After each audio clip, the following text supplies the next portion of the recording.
Recording, please. Okay, welcome everyone. It is 6:30. We're going to get started here with the November 19th TCD Board of Supervisors meeting. We are recording this as we always do. I will note we have a full board here today. All 5 board members are here. We also have our executive director, Sarah, our staff person, Sophia, and our legal counsel, Ben Cushman. As well as some guests both in the room and elsewhere. So welcome everybody. We will take a look at our agenda first thing here. Are there any changes to the agenda that we have before us, board staff? I have one question, and it's in regards to the executive sessions. One of the recommendations we got from the state auditor was about if you have an executive session that says it's going to last for 30 minutes, you actually have to stay in executive session for 30 minutes. Okay. So I wanted to look at our 2 executive sessions here and see if we have these times right. I know we'll need 20 minutes for the performance review piece. Sarah, are we going to need the full, whatever it is, half an hour for the collective bargaining agreement labor discussion? Good. I think so.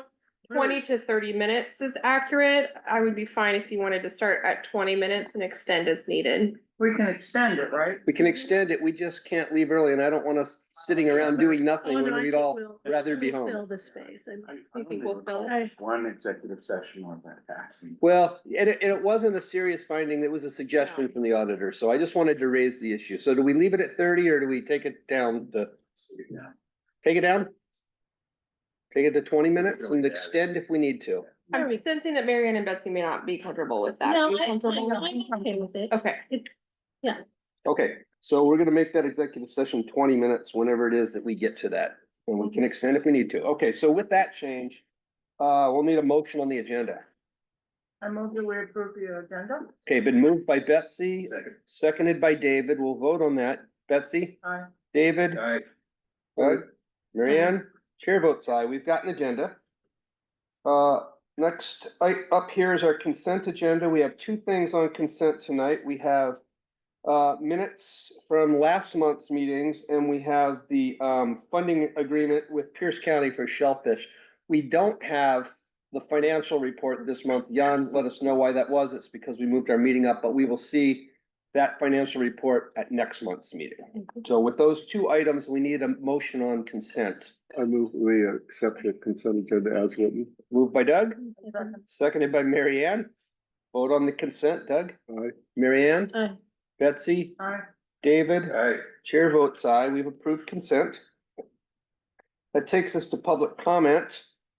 This is the point at which any member of the public can address the board for up to 3 minutes on any topic that's on their mind that is also relevant to the district. Is there anyone that wishes to make public comment tonight? There's no one in the room. I see Craig Nelson from Okanagan there. Hello, Craig. Are you interested in public comment or are you just visiting? Well, I appreciate that. I'm just visiting. As I told Sarah, I asked her for a copy of the invite to the meeting just so I could see how other districts run their meetings. I'm looking for ideas to steal and copy and provide as suggestions for my board. So thank you. Okay. Well, welcome. So it appears we have no public comment tonight. So we will close public comment and move on to our partner reports. First up here, we have listed NRCS, but Michelle is not here tonight, so I don't think we have an NRCS update. So we'll move to the State Conservation Commission. Josh is here. Hello, Josh. Hey, everybody. So just a few things happening at the commission. So last time I was here, I said that we had hired Danny Madrone. She started yesterday. So I haven't had a chance to meet her yet. I'll be in the office tomorrow. So looking forward to meeting her. We also hired a new VSP coordinator, Mike Poteet, if anybody knows that name. He lives in Olympia, but he's a senior planner at Pierce County in their long-range planning division, and he has a pretty strong agricultural background. So I think that's going to be a real kind of one of those, it's kind of a unicorn position, but we were really looking for someone that had a lot of GMA and planning background. So Mike's a unicorn. Is he, do you know him? Yeah. Good. that's awesome. And so then the next thing we'll do is kind of now that Mike will be on board, he starts in mid-December. We'll probably be hiring for the VSP specialist at some point after that to kind of round out that program. For those attending and not attending WACD in a couple of weeks, as a supervisor, as I've said in the past, you're eligible to vote in the East Region representative election. And the two candidates are Larry Cochran, who is currently serving in that, and he's chair of the Palouse Conservation District, and Chris Neely, who's an associate supervisor at Spokane CD. They're the two that have put their names in the hat, so you'll have an opportunity to vote with them. Just a heads up, maybe to Sarah, we're gonna be working to extend our agreements with the Chehalis contracts. They're transitioning all their contracts from RCO to Ecology's Eagle system. And so, yeah, yay. And so our contracts will be kind of in the next batch. So I'll be working with y'all and making sure everybody's up to speed on that. Just a reminder, there's a couple more days to participate in the executive director survey. The performance evaluation is 1 year time. If you guys need any election swag, I see you're doing a resolution today, up to $240 for stickers, yard signs, whatever. And then just because you were talking about executive session, if you need a little cheat sheet from MRSC, I carry them around. Happy to leave it here if you wanna, for all that stuff. So, other than that, happy to answer any questions. Thanks, Josh. Any questions for Josh? Where's Sarah gonna go? Who was the interim VSP person? Where's Sarah gonna go? Yeah. She'll go back to her Communications. original position in the strategic planning, kind of in the policy strategic planning world. She's been great.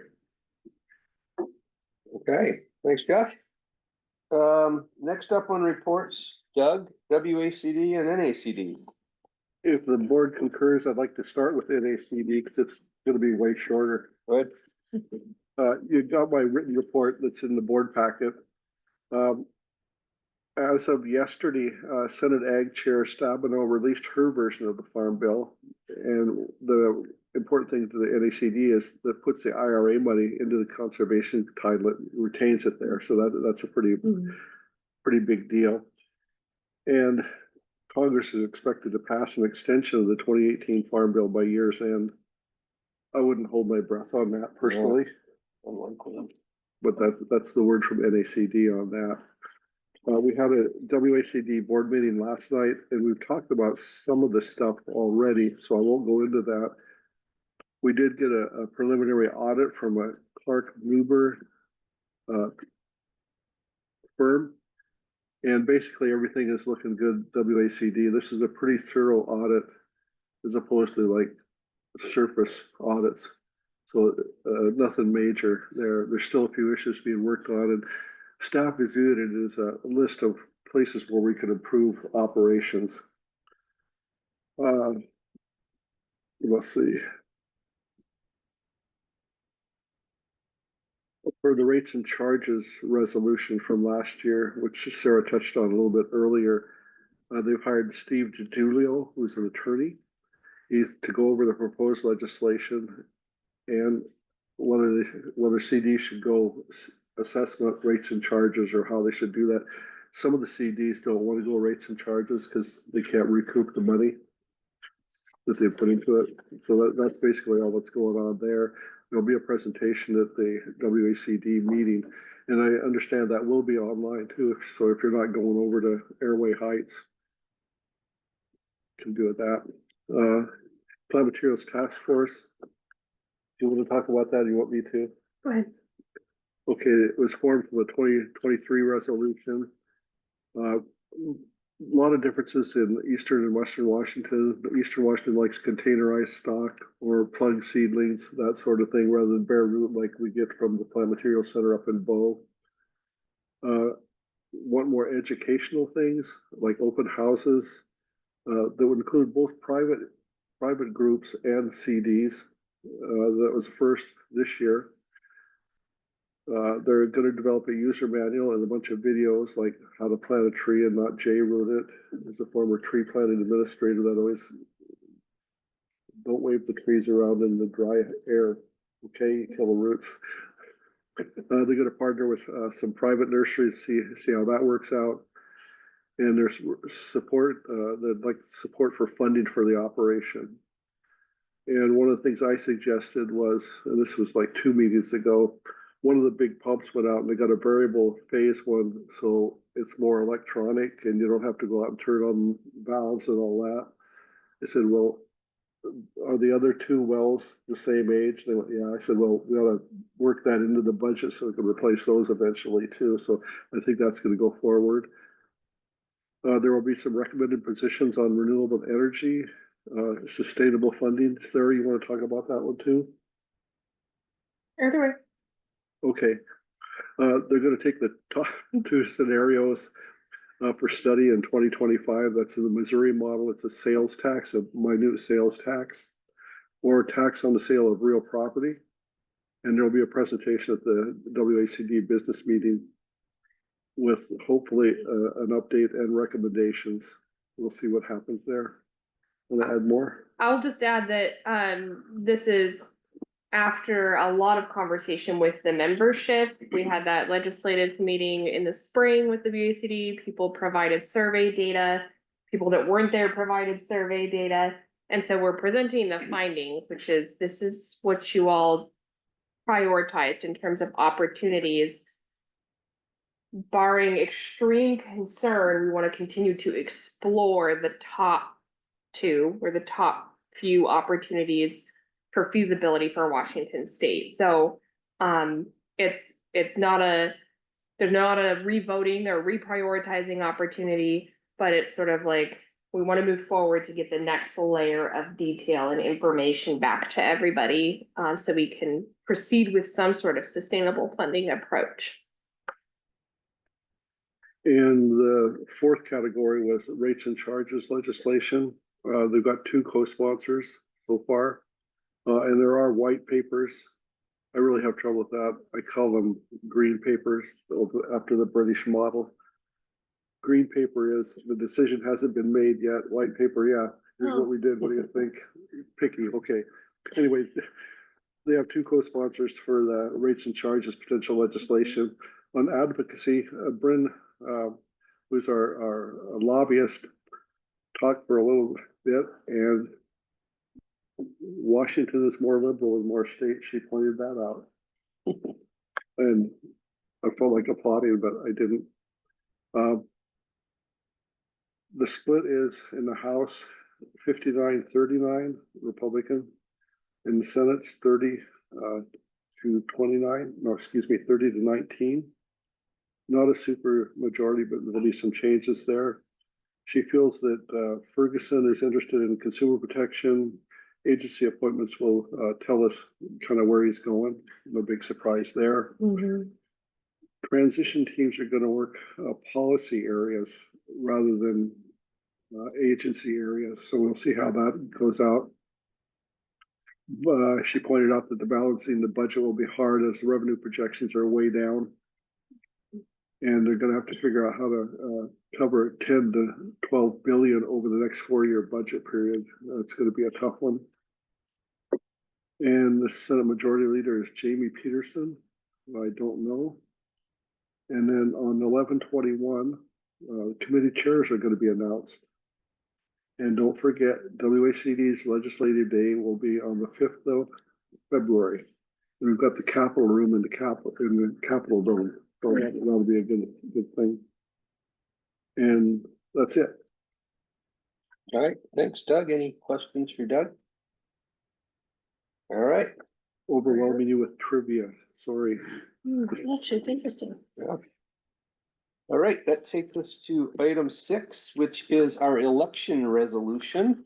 We looked at that last month and we're up for action tonight. Is there anything further to say about that? Has anything changed since what we saw last month?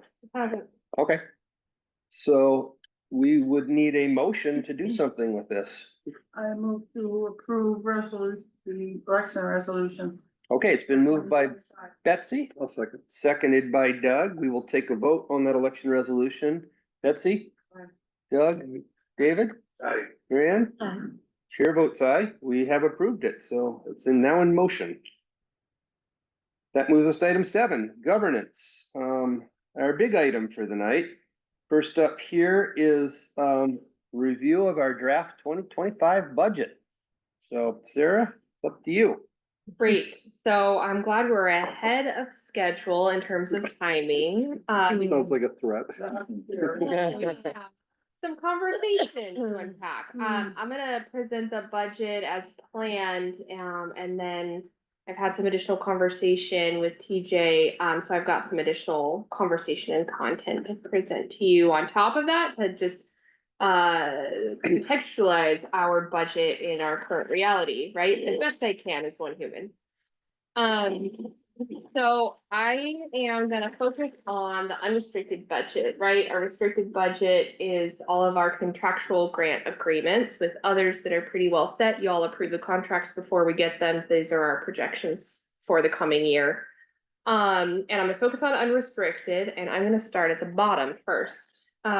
Sophia, will you stop sharing so we can see on the screen? I thought I could just kick you out, but apparently I can't. Great, I'm gonna see if I can make that a little bit bigger because it looks small. And could you hide that us view? Just, there's like a sliding bar on the right next to our photo. Oh, hide us, okay.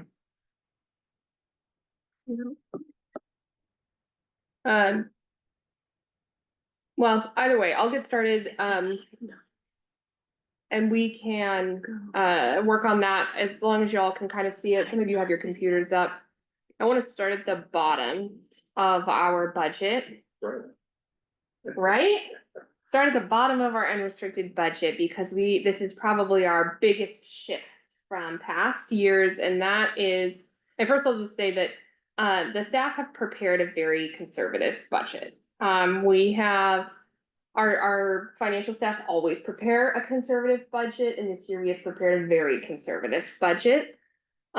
We started budget development before we knew what was gonna happen with things like CCA for the presidential election, and so we took as conservative of an approach as we possibly could in this.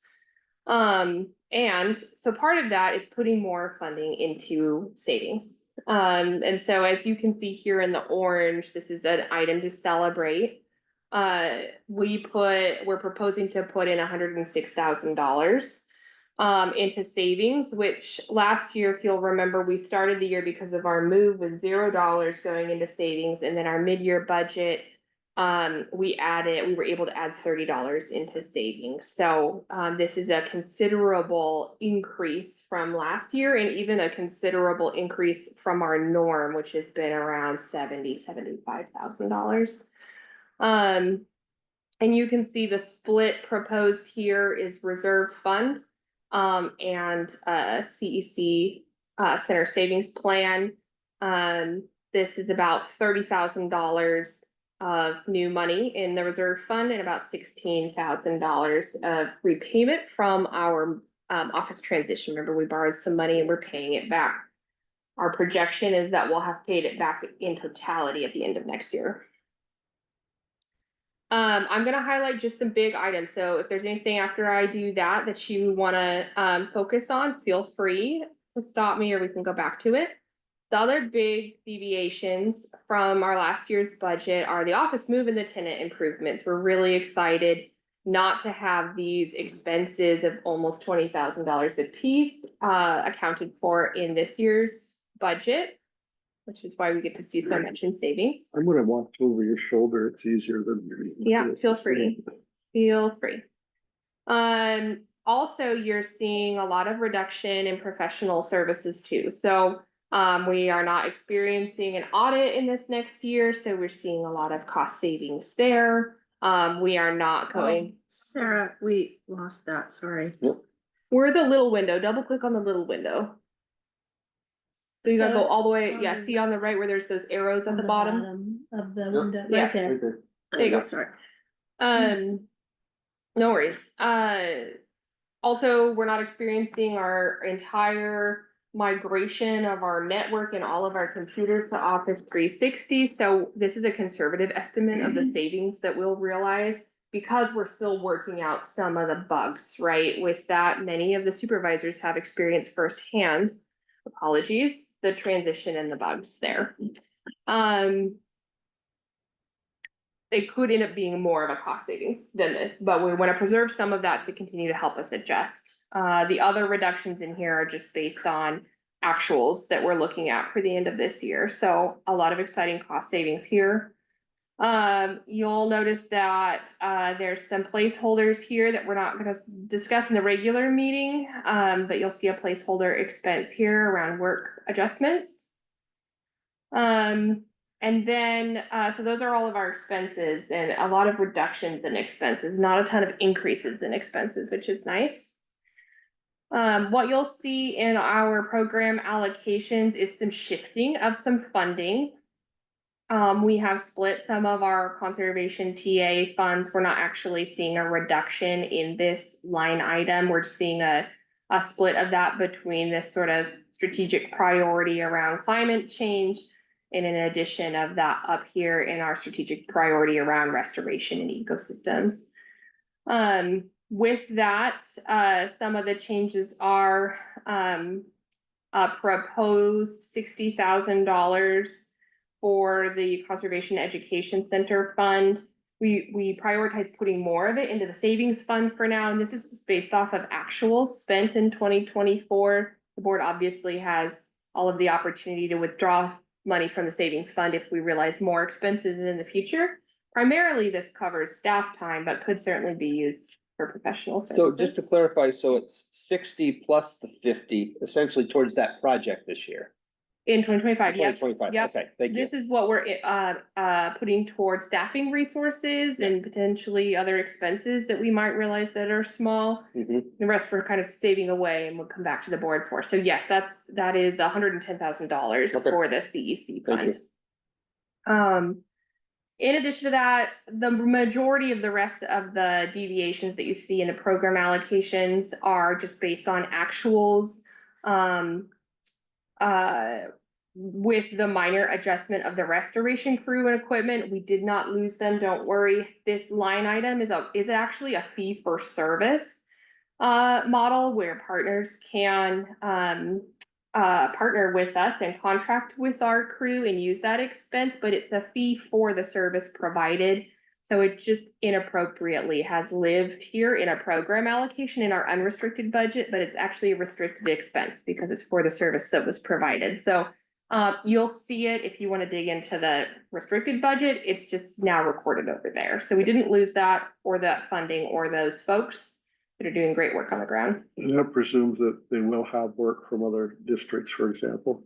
They have so much work between our projects and some partner experiences. There's no shortage of that insight. Okay, good. I will also mention that you see some slighter deviations, some smaller deviations.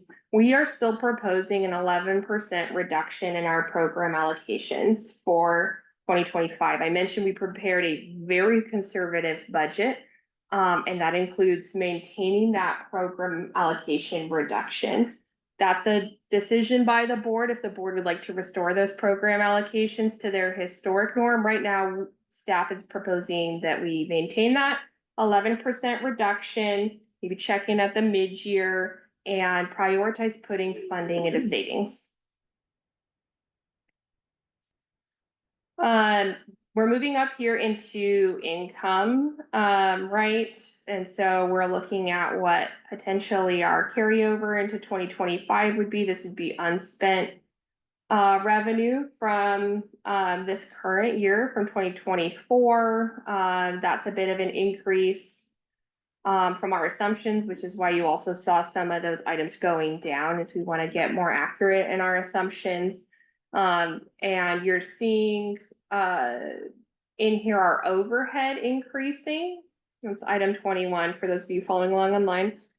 And that's an assumption that's based on us continuing to fill out the staffing increase commitments that we've made so far in our restricted funds, in our grant funds. There's two positions in particular that we're slated to hire this year.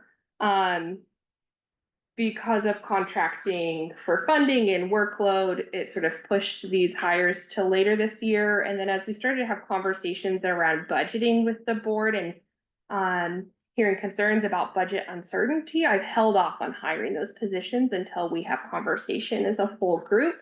Immediately, we have funding for 2 FTEs of Habitat staff that are fairly critical to moving forward with a lot of our restoration, project development, and additional grant writing capacity. So they are still pretty critical funding positions, and they are ones that I would like to post and start recruitment for before the end of this calendar year. I have a question about that. Mhm. So those positions are funded essentially by contracts in our restricted budget, The majority of our staff are. which contracts are a fixed amount of time.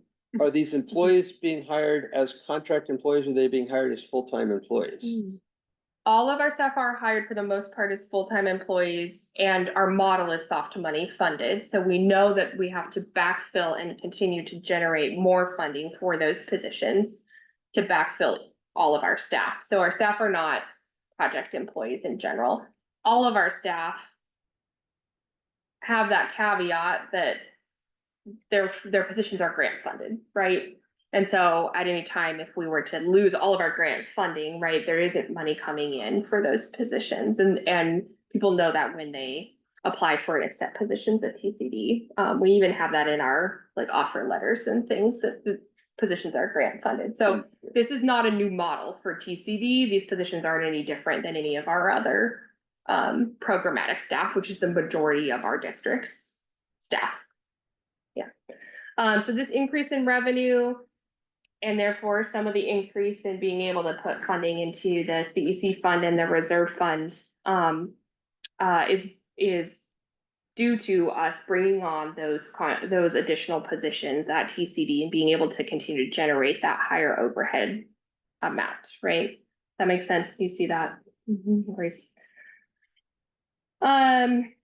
Great. So you'll see here again, the partner fee for service has just moved to the restricted budget, and the rest of the adjustments that you're seeing on the revenue side are just based off of actuals. So that is the current budget as presented. And before I jump into sort of our funding scenario in general and taking a step back from just TCD and this next year's budget as written, I just want to open it up for any questions or comments or. Well, I have a question, and Sure. maybe I missed it. So the climate change adoption, Yes. where it's. So can you explain that to me? Cause it looks like you're cutting back on that program, or how We're is that? just splitting a funding source that we identify as conservation TA, which we originally put in this strategic priority. Because climate change permeates all of the work that we do. Right, And we're splitting that and we're including that in addition up here in our restoration of ecosystems priority. So it's the same dollar amount, right, for this conservation TA, which is used a lot for filling in opportunities where we don't have grant funding. To add that to this strategic priority up here, because really this conservation TA is often used for a lot of small habitat projects too. So one of the things that with our strategic priorities is a lot of the work we do, you can count towards many of our strategic priority goals, right? And to try and keep things simple, we've bucketed some of Okay. our funding sources and put them underneath the ones that they identify with the strongest. By removing restoration of crew and equipment and putting that in the restricted budget, that leaves us without a line item underneath the water quality and restoration of ecosystem strategic priority, which is inaccurate. Okay. The district is absolutely investing in that through our program allocation work. So that's why we've split that conservation TA, because it is an accurate representation of how that funding is spent on the ground. We want to demonstrate to the public that our money is going to all of our strategic plan priorities. okay, Thank you. I have a question on this project, the two new hires. So, I understand and that when we solicit and hire those people, that it's clear that it's contingent upon funding. Is there any practical difference financially to TCD if we hire a project employee versus a permanent employee? There might be a CBA implication under the hiring protocol of the CBA. I think that we have a well-developed mechanism for hiring the full-time employees as ordinary full-time employees. I think the CBA actually gates that and makes that the preferential mode for hiring. And I would need to review the CBA to see if we can even compliantly hire project employees because they feel comparable to temp employees. Yeah, And temp employees were a specifically negotiated item and restricted under the CBA. So a couple of So- pieces. I would love to respond if I okay, can. just one thing on Ben. I'd be interested, you said you could look into that. I Yeah. think that would be important, not necessarily for this budget, but for future budgets potentially, for the board to understand to what degree there is flexibility within CBA for different types of And there employees. was some flexibility, but there are different pathways and Yeah, one seems more burdensome than the other, but I'll take a look at that. yeah, I'd appreciate that. Thank you. In regards to the CBA, there are provisions around hiring project employees.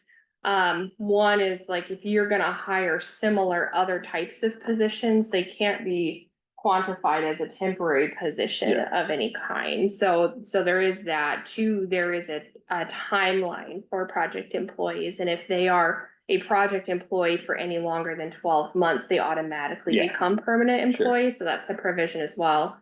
Practically speaking, there's not a high likelihood that we will get the type of applicant that we need to perform this high level professional type of work for a project as a project employee. It is already challenging in terms of recruiting the types of experience levels that we need to do the high, like the Riverbend ranches, right?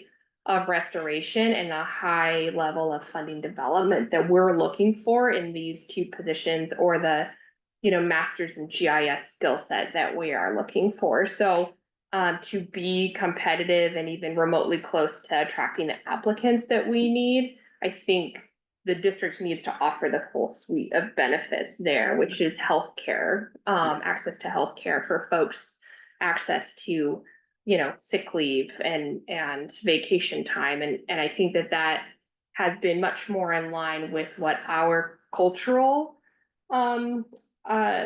priorities have been in terms of offering positions that offer that kind of quality of life and care for employees. So we've really focused on the permanent employee route when it's not just an actual short-term project, because we would like these positions to be helping to fill out our habitat department, respond to a demand list, a needs list from our community into the future, and be part of our long-term sustainable funding development team. So these really are well suited for that type of position, these particular positions. In the CBA, is there a difference in benefits for project and permanent? I believe it retained our historic conservation district designation between them, where we don't offer those items to project employees, benefits of any kind, sick, vacation, those types of things. So I don't know if it precludes us necessarily or just protects the right to not offer additional benefits, but that would be something I'd have to look into a little bit more. I'll look into that too. Historically, those have not been part of project employee packages, and that has been a problem historically in other spaces that are not TCD of offering strings of project employee opportunities to negate having to pay those pieces. Well, I'm thinking the difference between permanents, temporaries, project, at will, there's a whole bunch of classifications. Yeah, and I think your rationale makes total sense. I just Yeah. think it's important for the board to understand where we're bounded on these issues, because I've been here 6 years. I don't have a clue. Other questions about the budget as written here? Do you have any reservations or things that give you slight pause? Not about the budget that's written here. I think the only thing that gives me reservation or pause is if we are thinking about or considering a large deviation from the norm. That's the part that scares me the most. So just because we have worked to build a lot at TCD and created a really solid foundation, and we have been, all of us, very careful and strategic and conservative to build up until this point. And so I wouldn't want to see us tie our hands or short changes from some of the things that we have coming in our future, like the CEC project.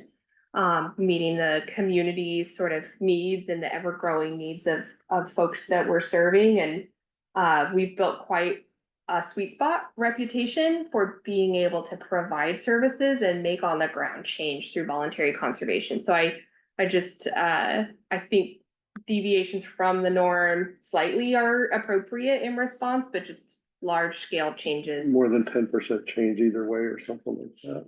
So I'm thinking it's gonna be hard to predict, even though we've been talking with the other entities, what the cost of the CEC is gonna be.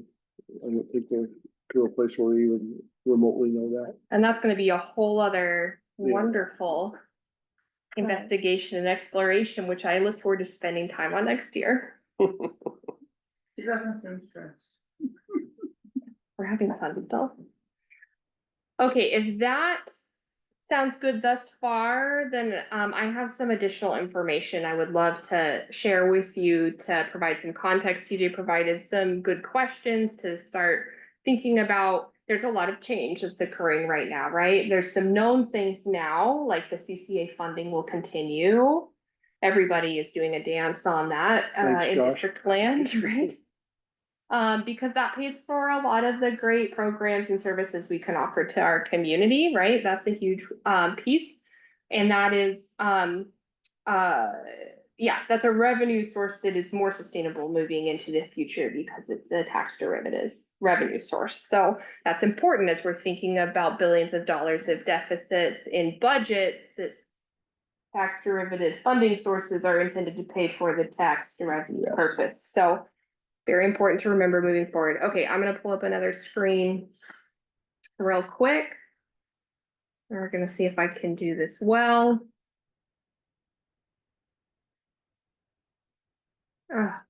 Almost. Okay, don't mind the big red button that you see. I didn't put an animation in there, so pretend you don't see that. Because I put this together today. Because I asked her to put it together yesterday, so thank you. Last night, and here we go. We have, yes, and Jen crunched numbers until her fingers turned. No, just kidding. Thanks for Okay. giving it to me. So one of the big questions was, what happened? What kind of risk do we have with federal funding? How much federal funding does TCD have? What does that pay for? Where does it come from? How secure could that funding be? What do we do if we don't have it, right? There's been a big change. We're all aware of that. And so I want to illustrate that a little bit. And so this is a scale of perceived levels of risk, which I'm stealing the punchline. So just right. So there's funding that we have here in-house at TCD in our own bank accounts, right? That's pretty secure because we know we have it because we can see it, right, on our financial statements. There's funding at non-federal agencies. If we're talking about concerns around, national administration changes, funding at non-federal agencies is less likely to be impacted, than funding at federal agencies. So next level up from being in TCD's bank account is non-federal agencies and funds that we have currently under contract with them. This is state agencies, and this is, non-governmental entities like NACD. The next sort of up on this scale of lower to higher perceived levels of risk would be federal agencies, funds that we have under contract currently, but they live in federal agency houses, right? Or there's a federal partner that's still controlling those funds, even if they pass it through the blue zone, through the non-federal agency contracts. The orange next level up is federal agency funds, funds still with federal agencies that we've been awarded, but we're not yet under contract. And we're not anticipating being under contract for the next few months, right? So funds we've been promised, but funds that we don't have any kind of contractual obligation for. And then obviously the last bucket with the highest level of risk is any funds that are not awarded, right? This is funds that we've applied for or funding sources and programs that we might want to apply for, but we haven't yet. Does everybody see that sort of lower to higher risk? And can you agree that that makes some sense in terms of the priorities on those five? Mhm. So of that, let me move my navigation bar here. This makes up a total of proposed 27% of our 2025 budget. What do you mean, Is- what does? All that? Federal funding that has a federal dollar tied to it. Like this is in some way, shape, or form, it's federal dollars that come to us in a variety of ways. And they may be in varying stages, right, of these colored spheres. And they're including the blue circle too, that says non-federal agencies. Yeah, this is federal funding that would be coming through non-federal agencies, Okay. so not No, that's enough. state budget money Got it. or whatever. This is just, at some point, it originated at the federal government level. Got it. Okay, yeah. And it's coming through one of these pathways. That's about 27% of our 2025 budget. So of that, 17% of that 27, right? 17% of 27 is kind of on the more secure end, right? It's green, blue, and yellow. Is that 17% and even 10% or 17% of 27? It's 17% of 27, 27. leaving 10%, which you'll see it says 9 up here because there were decimals. Anyway. And I just rounded down on both, which I realize is inaccurate math. So 17% of this is in the more secured, right? Things we have under contract, things that are living in TCD's bank account, in a non-federal agency's bank account, or a federal agency's bank account, but we are in the process of spending on these contracts. Like we already have that relationship and we're vouchering for those pieces. Things on the less secure end, again, 9 and 17, anyway, are the funds that we have awarded, but we don't have a contract in place. And federal funding that we've, might want to apply for. Really, it's the orange dot, but federal funding where it's not awarded yet. So, and we don't include stuff in our 2025 budget that it hasn't been awarded at all. Like, it's not a good practice. So really, this is the orange category here. So of that funding, a couple of details. Where does it come from? Our federal funding comes from these federal entities, the EPA, Department of Commerce, Department of Agriculture, Department of Defense, and the Department of Interior, which is U.S. Fish and Wildlife Service. The underlined ones, EPA and Department of Defense, are where we get the most of that funding, where we get the majority of those funds, right? Mhm. So if we're looking at federal budgets in the coming year, one of those agencies might see a lot less funding. One of them might see a lot more funding. Who knows? They might be gone. There you Be go. gone. And the italicized one, which is U.S. Fish and Wildlife Service, or Department of Interior funding, is the only direct funding we get from the federal government that doesn't have a state agency pass through. And it's only 3% of our budget, and the majority of that 3%, or that it's only 3% of our federal 27%. And it's really just pass through cost share. So this is our Partners for Fish and Wildlife program, Frogs on a Farm funding, Restoring South Sound Prairies. It's really pass through for cost share. So it doesn't have a huge impact on staffing capacity. Of the less secured funds, right? The orange dot on the last screen. This is the percentage of the less secure funds. I will send this to you, Doug. Thank you. Yes. I didn't think I was that obvious. Geez. No worries. I just, you That's never know. good. Sometimes it turns out red or something on the Yeah, pictures. well, it beats taking notes, that's for sure. Of the less secured federal funding, this is the percent of our overall 2025 budget by expense type. Saying that is just a mouthful, so I will just say this is of our overall budgets for these categories. And these are the funds that are on the less secured end of that spectrum. So that's 15% salaries and benefits, 9% of overhead, 4% of travel, 10% of goods and services, and 1% of our restoration and construction funding.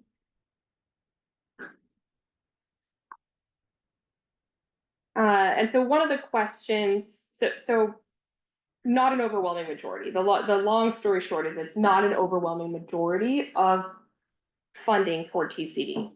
It's a fairly small percentage in comparison to the local funding and particularly the state funding that TCD receives.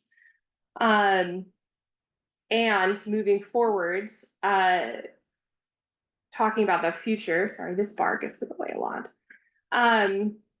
What happened, what are some strategies for developing future funding that may reduce reliance if we needed to on federal funds? That's increasing our participation in existing opportunities for state funding, more applications to competitive grants, and also continuing to develop and refine some partnerships where there might be interlocal agreement opportunities.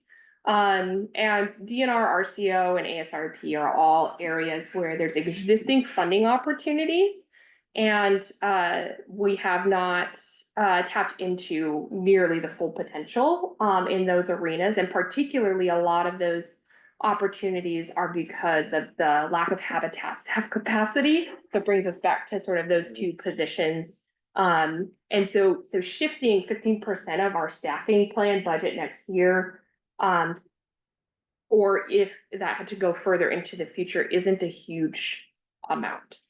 CCA funded programs, CCA continues, and the potential for applying for additional funding through programs that are funded in that arena is there, and potentially even increased from the past levels of funding.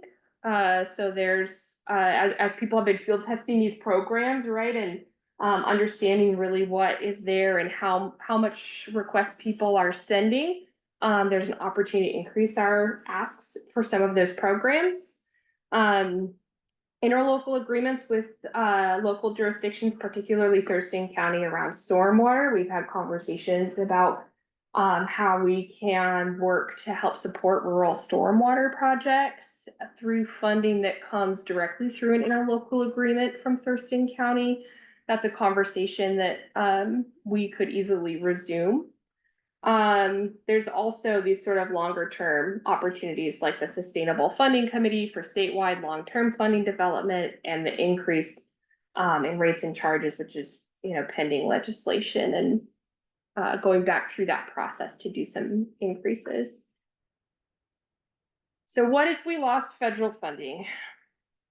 My anticipation is it isn't necessarily going to happen overnight. There might be changes that happen quickly, but the trickle down impact to TCD probably won't happen like a light switch. It would also probably happen in some sort of phases, right? Various programs or departments would be impacted first. Or, there would be some sort of sequencing of new opportunities being limited before existing opportunities. There's some sort of phasing. So it's unlikely that all of that funding would disappear in a short period of time. We also have a lot of multi-year state and local funding in hand. If for some reason the rug were swept out underneath us, we have multi-year contracts where we can spend funds faster and do more and focus more of our time and capacity on those funding sources while we're generating subsequent funding for future years. So we have a contract for to provide technical assistance for 2025 through 2027, and we need to spend it 15% faster or 20% faster in 2025, right?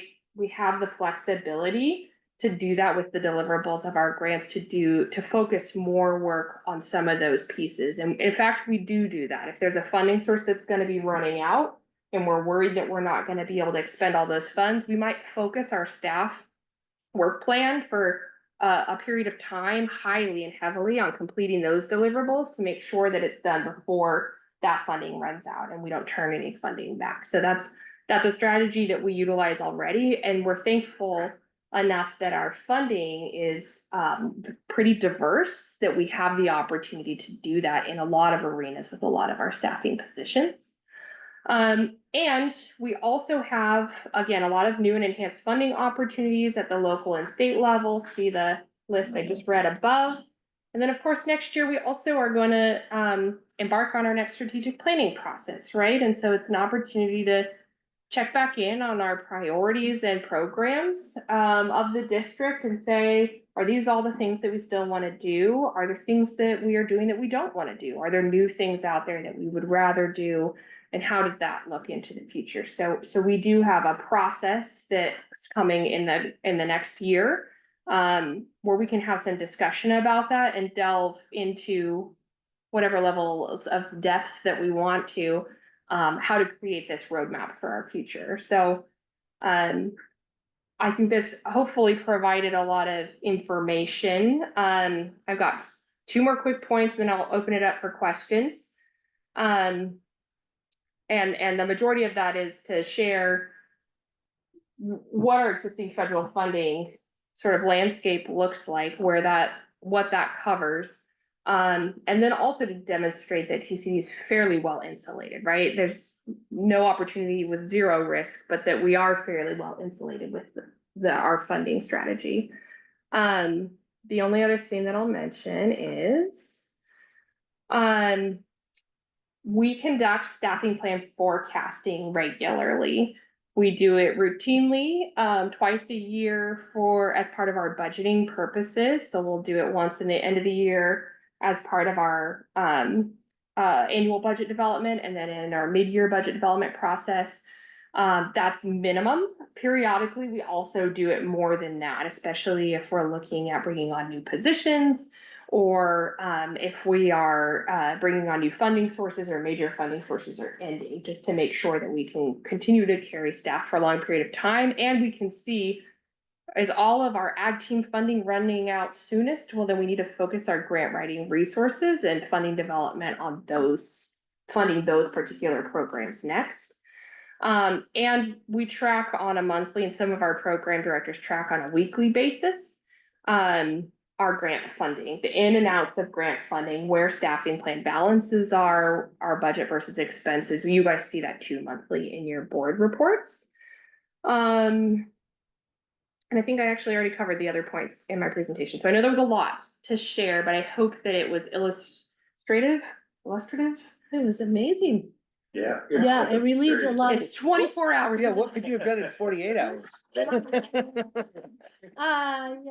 If you have any grants or contracts of particular concern or in areas of particular concern, get them to me and I'll do a termination clause analysis Okay. and tell you which ones are terminable, at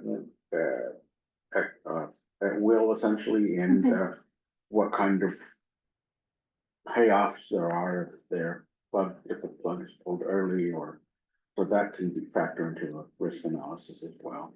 Okay. Some of the money will probably be as vulnerable as you think. Others might be less vulnerable than the source of funding might make you.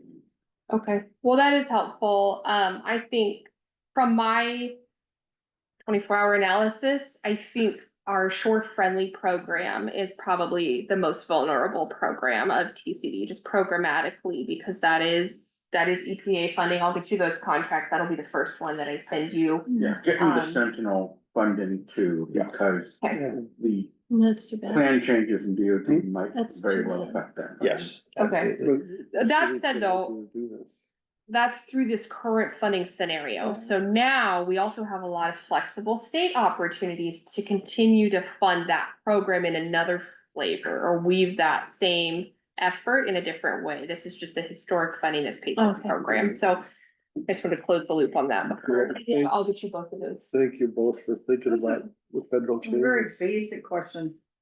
So, you know, we talk about the money we get from the state. Does the state not get some of that money from the federal and? Just pass through, and, but we generally know ultimately where their sources are. We Okay. have to, So they're, that's sort of what you were taking that into account. Yeah, very little funding do we actually get directly from the federal government. It normally passes through a state agency first Okay. and then to TCD. Okay. So, but a related question, this is one of the concerns that prompted me to start talking with Sarah about this. There's the federal money, which I think we all know is going to go down in a lot of ways. It's just gonna go down. If they're talking about cutting $2 trillion out of a $6 trillion budget, 33% of everything that's there, it goes away, right? The concern I have is when that stuff goes away, what is the burden then placed on the states to make it up? So for example, cuts to the food assistance program, SNAP. If you start throwing lots of people off the federal program or changing requirements at the federal program, is the state gonna step in to shore that up? And if so, where do they get that money from? And so how does the state kind of readjust its budget in response to what the feds are doing? And we can't predict that at this point, but just knowing the culture of our state, we will, I believe, do things like that to shore up basic services that are cut by the feds. And some of that might come at the expense of things like conservation and the environment, not because the state doesn't care, but because you only have so much money to go around. And again, we can't predict this. But she said most of it's contracting. I'm talking, They yeah, can't break the contract. they might be able to. Oh, and if they don't break the contract, it's like, what happens next year?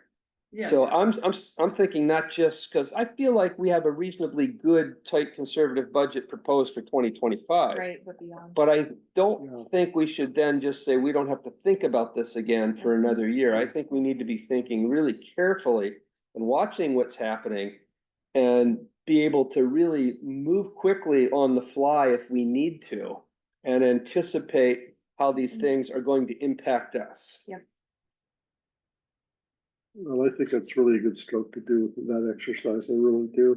When Bryn Brady, the lobbyist for WACD, was talking yesterday, she gave Ferguson's priorities, consumer protection, agency appointments, et cetera.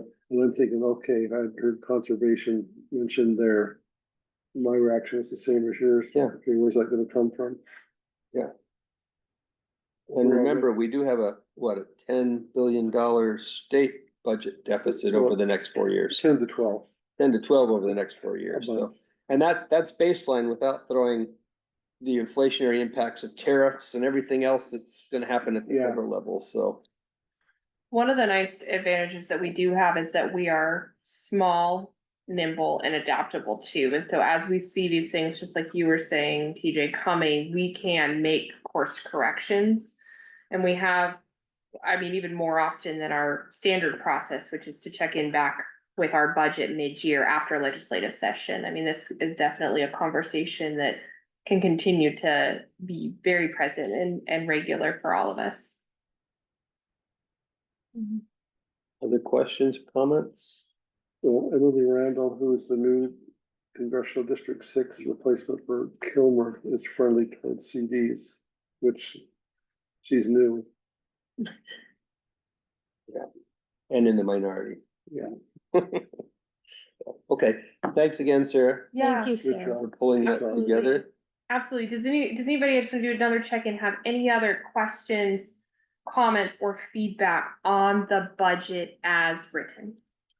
'Cause this would be a great time to take that feedback and direction back to the staff and make any additional adjustments before this is brought back to you in December for approval. I think it looks great, and I appreciate that you guys Yeah. are really keeping it tight this year. Yeah. You know, last year we did really good things with the move, and I know we had to spend a little extra then, but to see this year really tightening up the budgets, I think it looks really good. And Yeah. I like to be able to see that money in the savings too, that was nice. Okay, All Thank right, you. Thank you. Let's move on then to, next item, which is just to check in about the audit, and the exit conference. And just Oh, a quick go ahead. question regarding all this, executive session rule stuff. We're not required to start the executive session as stated in No. the timeline is not important. And the theory there, Betsy, is if somebody's in the meeting, they're watching us. If we start early, it's not a big deal. But if they say, oh, they're gonna be in an executive session for a half hour, they leave and we're there 10 minutes and they miss what comes out, that was where the auditor Right. was a little bit concerned. And in terms of like board process, that was the one thing that I flagged that was a board, really a chair thing, but a board thing out of all the suggestions that the auditor made. We had no findings, but they had suggestions, but they were mostly internally directed at finance and accounting kind of stuff. Well, and it sounds to me from what you just said, we could leave the executive session and take a break. Yeah. We don't have to sit there and not talk. We could just, If we say we're coming out of executive session at 8:40, we have to come out at 8:40. We can't come out at 8:30. even if we don't meet, Nope. Yeah, no, you don't wanna open the. oh, wow, Yeah, that's exactly what the auditor was saying. that seems pointless. No. So it's gonna be a little juggling act to figure these Yeah. things out as we go and like, how much time do we really need? And worst case scenario, we extend, Yeah. but that apparently is better than coming out early. Okay, And the one time it happened, and I thought about it and I said, that's pointless, we're just gonna do what makes sense, and the auditor didn't. Yeah. So, but, But it was minor in an otherwise really good audit. Yeah. and also, we always put our executive sessions at the end, so there's not gonna be business at the end of the executive session. Right. So, we've already structured the meeting to minimize impacts, even if we get that wrong, but let's get it right. Yeah. okay. Anyway, Sarah, do you want to say anything further about the audit? Just that it was great, right? That's a weird thing to say, but we have no findings, right? It was great to work with the auditor's team, no management letters. They followed up on any kind of questions or board priorities from the previous round. They came back to us with just a couple of, hey, here's some recommendations for the future, of which we've already implemented at least half of them. So we're doing really good there. We've developed a tracking sheet that all of you should have received in your packets with those items and our plan for correction on those pieces. So this will be a way that we can just keep track of those so that we implement those corrections well before our next audit, which we're on track to implement them all by the end of next year for sure. So. Did the public disclosure index thing come up at all through that, or was that kind of after the fact? Nope, that came out Have you because guys Josh sent me an email. A resolution on there? Did you guys already have one? On that? No, we didn't. We discussed one in the work session, for consideration in December. Okay. Yeah, it'll be on our agenda next month. Okay. That's it on the audit then. Last item before the executive sessions is, we'll take a look at next month. Can you pull that up? Okay, I have a resolution. Let's see. Your districts work on firearms policies too. There are some districts, Hmm. yes, What brand is that? we have a policy, I believe, but. All right, so, got our work session up here. Pretty standard stuff on the work session. Don't think we added anything. Look at the work session, we got Remove that for the December's, the resolution. public records index thing. Maybe we should add on the work session just a recap of the WACD. The conference, anything that comes out of the conference. What's the date of this? This is- December 17th? Yeah, this is after the conference. Yeah. So let's plug that in, a conference debrief kind of thing. Who's all going? All of us but Betsy, I think. Yeah. Good. Because when they have resolutions or voting things, we can have up to 5 votes. Okay, so that's work session, and then as far as the meeting goes, I think the big item is gonna be the resolution that and that's not on here yet, but the resolution on, burdens for the, public disclosure index. And then, of course, adoption of the budget. Right. And the collective bargaining agreement. Yeah, Yeah, it's gonna be an important one. yeah, so I guess under governance, let's put the budget under governance as well as the collective bargaining. We'll have 2 additional items under governance. And then we've got a placeholder for real estate acquisition based on the conversation we had earlier, potentially about the CEC. And then, let's see if I don't know if it's here, but we should have a second executive session. Is it on here? For performance review of the executive director. Let's keep scrolling. I think it's there. Oh, maybe it's. Nope, so we'll have to add that. So there'll be 2 executive sessions. Oh, and executive session. And it- Three. Yeah, and it's, yeah, Oh, it's three. Yeah, close. yeah, 3, right.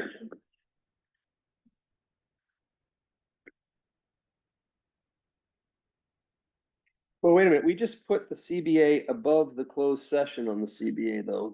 That doesn't make any sense. Right. That's true. Or we don't expect to have it ready for adoption in December. Okay, so then let's take it off of action for December, right? Or do we need to?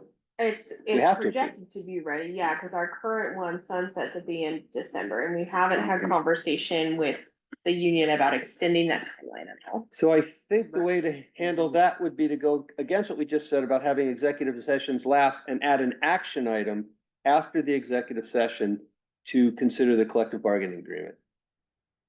Or move the Move the closed closed session. session. Or move the close, But- yeah, But, yeah, if you move the adoption of the CBA after the closed session on the CBA, because there are still yeah, things hanging fire that we don't yet know about. yeah, We'll want to get a closed session report that one. yeah, let's do that. That way, at least we're informing the public. We will be potentially taking an action after that session. Okay, anything else? Would you prefer to move the other executive sessions after the closed session and the action, just since that's an action piece? Sure, yeah, let's do that. We can do that offline. Okay. Yeah, we'll do it Yeah, we'll offline. just reorder those. That's a Yeah. good suggestion. So what was after item 6? Did you have a? I'll help you with Okay. this Yeah, offline. I think we all Yeah. kind of know where we're headed here. Yeah. Okay, Do we wanna, I'd like to find out during the work session, who's going to the NACD meeting. That'll take like a minute Okay. into the work session. okay, all right then. So then we're gonna move towards the executive session on reviewing the performance of the executive director. So this 3110G. This executive session will include only board members. It will go for 20 minutes, which means we will be back by, let's say, 8 PM. Is that right? So we will return from executive session at 8 PM.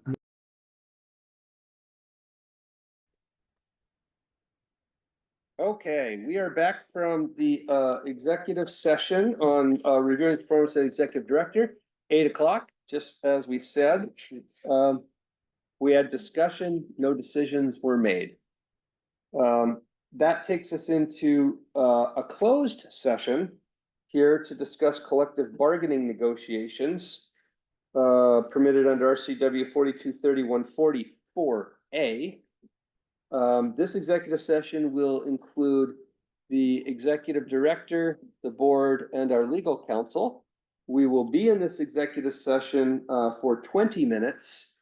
Actually, I'm gonna say we're gonna be in this executive session for 23 minutes, and we will come out at 25 minutes after 8 o'clock. 8:25. Then. Okay, we just completed a 23-minute executive closed session discussing collective bargaining negotiations. We heard from our bargaining team.